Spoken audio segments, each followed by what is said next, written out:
The sun was setting over Babylon. Its rays stretched long and golden across the marble palaces and the hanging gardens that swayed in the desert wind. The sound of distant drums echoed through the streets, announcing another day under the rule of King Darius. And among the countless people in that vast empire, there was a man, quiet, calm, and unshaken by the world's noise, Prophet Daniyal, A.S. He was known for his wisdom, his humility, and his ability to interpret dreams, gifts given by Allah, not for pride, but for purpose. The people of Babylon respected him, yet the hearts of some men burned with jealousy. For every soul that walks in light there are shadows that cannot bear its glow. Daniyal, A.S., served the king with honesty and devotion. Whenever Darius faced confusion or fear, Daniyal's counsel brought clarity and peace. But this closeness to power drew envy like a storm draws lightning. A group of advisers, proud, ambitious, and hungry for influence, began to whisper among themselves, "Why should he, a foreigner, rule our affairs? He speaks of his God as if he alone rules all kings. If we do not end his influence, soon he will rule Babylon itself." Their jealousy grew into poison, and in their hearts they crafted a plan not just to ruin Daniyal, but to destroy him completely. Days later, as the king sat on his throne, the men approached him with smiles that hid their venom. "O mighty King Darius," they said, bowing deeply. "You are the ruler of all lands, the chosen one of the gods. Let a law be written that for 30 days no man or woman shall pray to any god or person except you, O king, for your power is divine." Flattered by their words, the king hesitated, but pride often blinds even the wisest. He agreed. A decree was written, sealed with the royal emblem. "Whosoever prays to any god but King Darius shall be cast into the den of lions." The men smiled in victory, for they knew only one man in Babylon would never obey that law, Daniyal, A.S.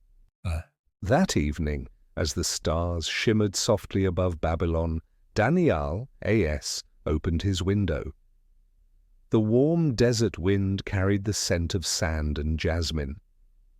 Below, the city was silent, but above, his heart spoke to the heavens. He knelt facing Jerusalem, as he always did, and began to pray.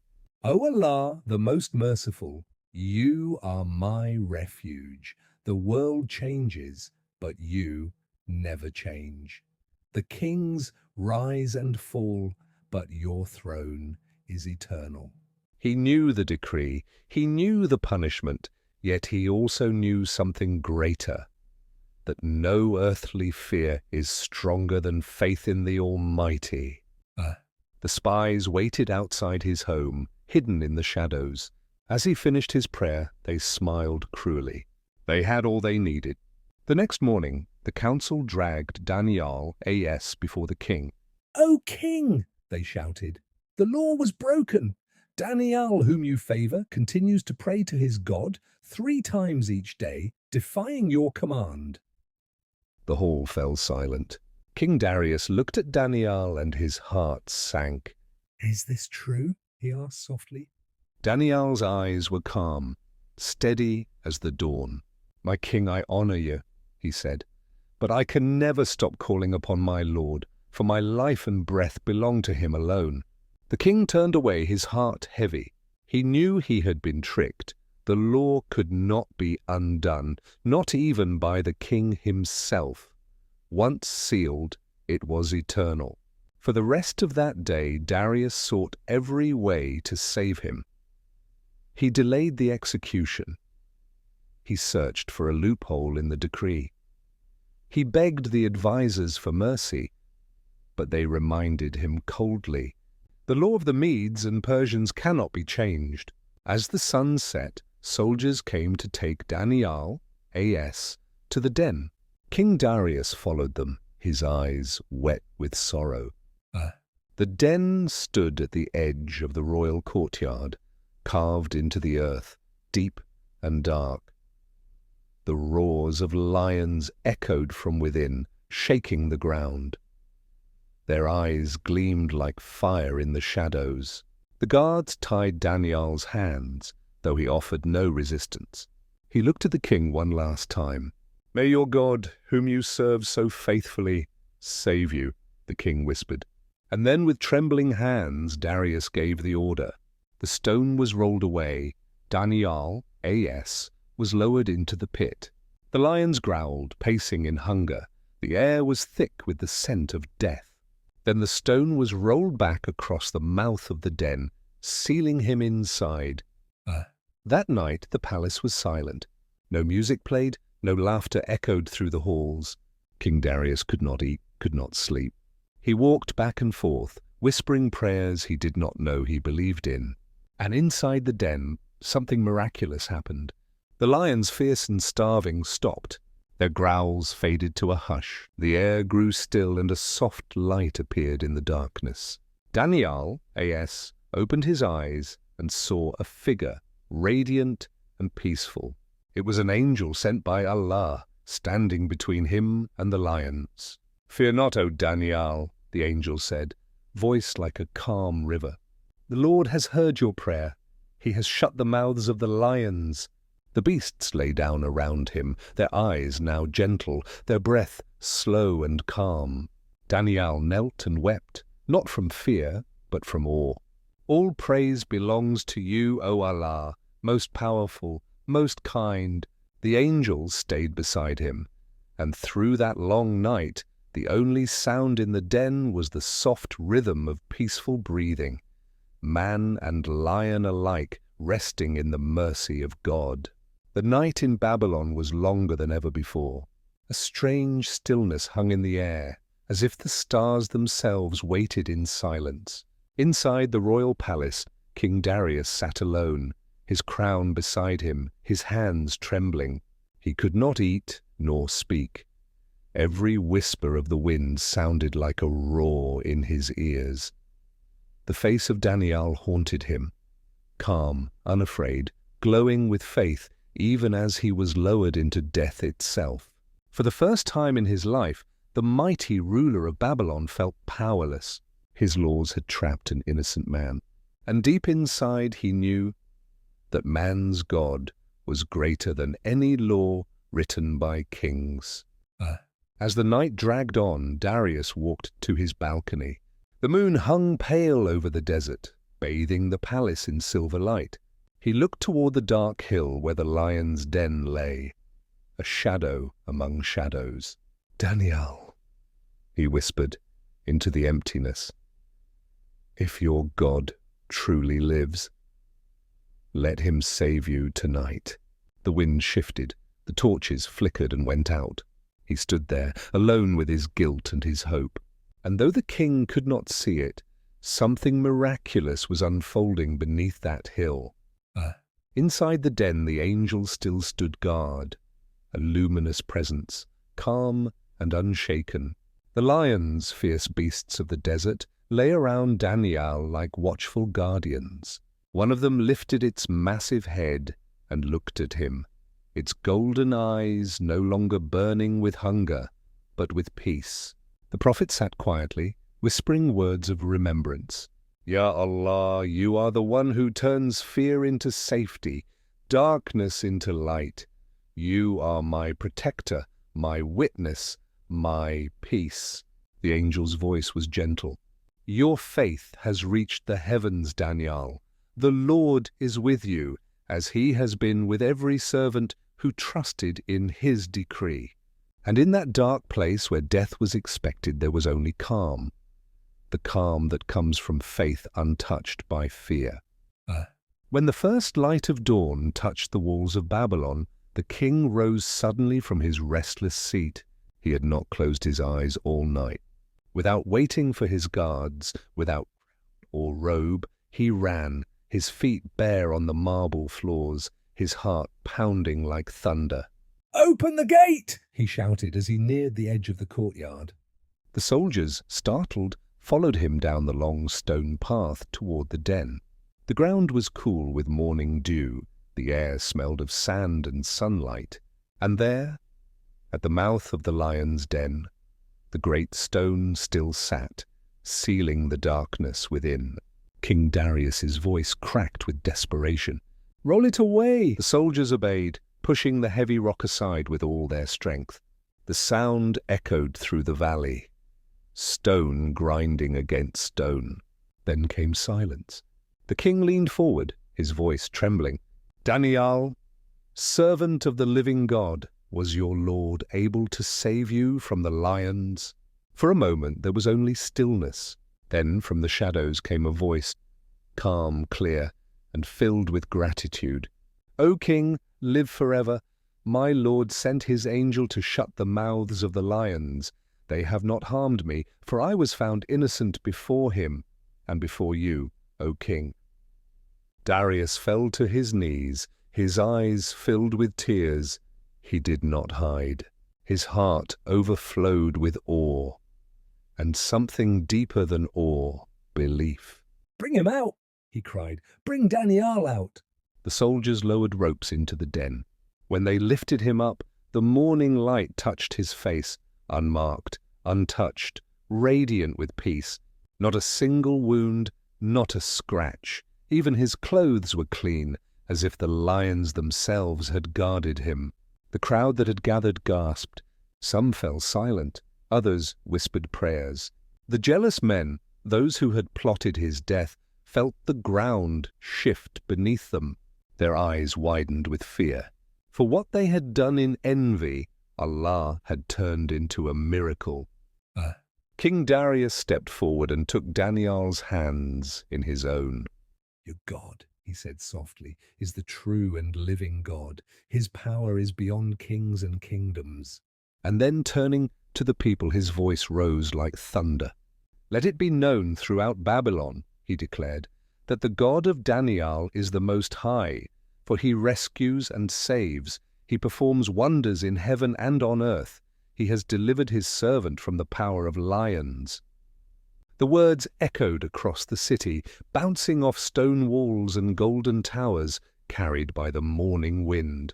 That day, Babylon witnessed a miracle, not of strength or armies, but of faith and mercy.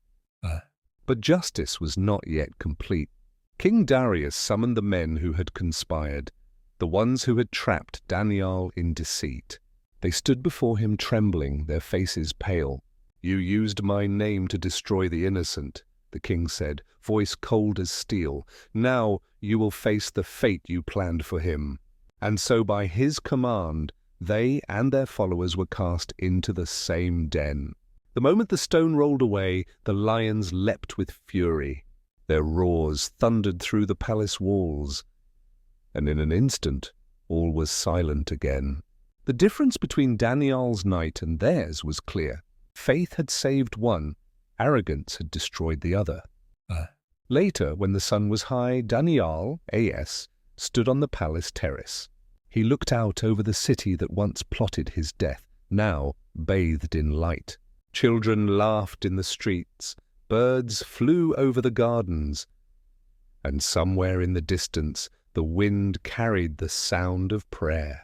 He smiled faintly and whispered, and then a voice, soft as dawn, called to him, "O Daniyal, servant of the Most High, the world has heard your faith, and the heavens await your return.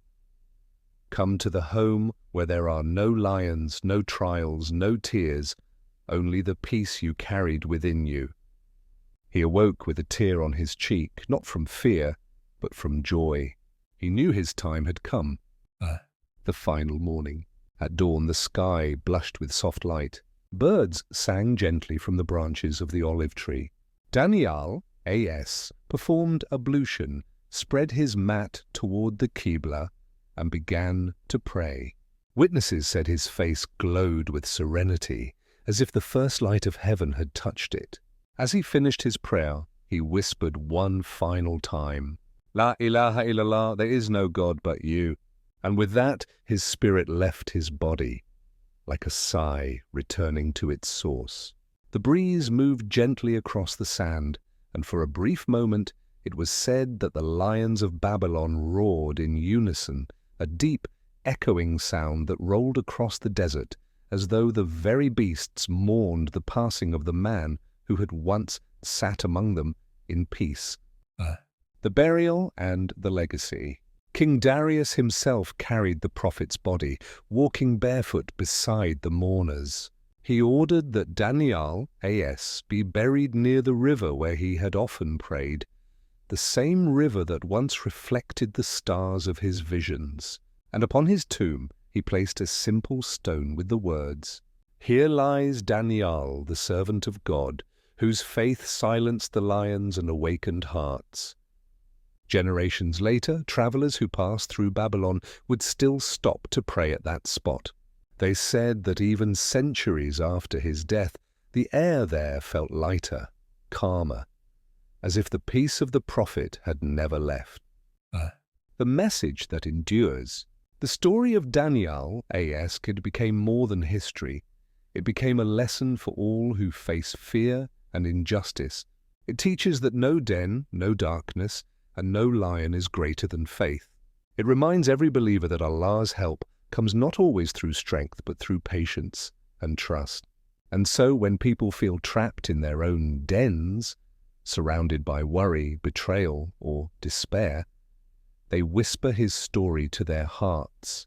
Remember Daniyal, remember the lions, remember that faith can turn fear into light. Epilogue, the eternal peace. Night falls again over the ruins of Babylon. The wind moves softly through the broken walls, carrying echoes of ancient prayers.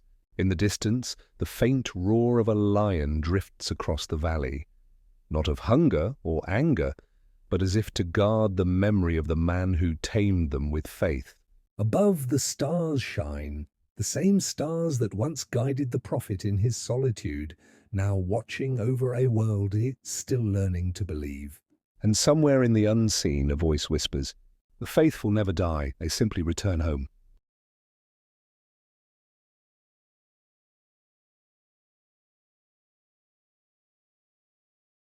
He smiled faintly and whispered, "All praise be to Allah, who turns fear into peace and punishment into wisdom." And as the breeze touched his face, he remembered that night. The calm in the darkness, the warmth of the angel's presence, the softness in the lion's eyes. He knew it was not his strength that saved him, but his submission. For true strength is not found in defiance of fear, but in trust of the one who commands it. For days after the miracle, Babylon buzzed with whispers. In every market, in every courtyard, people spoke of only one thing: the man who had slept among lions and emerged untouched. Mothers told the story to their children as they tucked them into bed. Merchants repeated it while measuring silk and spice. Soldiers, hardened by war, spoke in quiet awe. His God sent an angel. The lions obeyed him as if they were tame. Something unseen was changing, not in the stones or streets, but in the hearts of the people.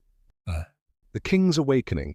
King Darius, once proud and firm in his earthly rule, now felt humbled every time he remembered that dawn. He often called Daniyal, A.S., to his chambers, not to ask about politics, but to listen to wisdom. One morning, as sunlight streamed through the palace windows, the king spoke softly. "Daniyal, when I sealed that den, I thought I had sealed your fate, but your faith proved greater than my crown. Tell me, how did you find peace in such darkness?" The prophet smiled gently. His eyes carried the calm of someone who had seen fear dissolve into faith. "O king," he said, "peace is not found in safety, it is found in surrender. When I bowed in prayer, the darkness no longer frightened me. For where there is the remembrance of Allah, even lions sleep." The king looked away, his heart stirred. He had known victory and wealth, but never such peace. That night he stood on his balcony, looking at the stars, the same sky that Daniyal, A.S., had prayed beneath. He raised his hands hesitantly, whispering, God of Daniyal, if you truly see all hearts, then see mine now. Teach me to rule not with pride, but with justice. The wind passed over him softly, carrying the scent of desert rain, as if the heavens had heard. The voice of the people. As word spread, many of Babylon's people, once worshippers of idols and stars, began questioning their beliefs. They had seen statues fall, armies crumble, and kings die, but never had they seen lions obey a man's prayer. One evening, a young shepherd stood in the city square, speaking to a crowd. "If Daniyal's God can shut the mouths of beasts," he cried, "then he must also hear the cries of the poor. Why should we bow to stone when the living one commands life itself?" The people murmured in agreement.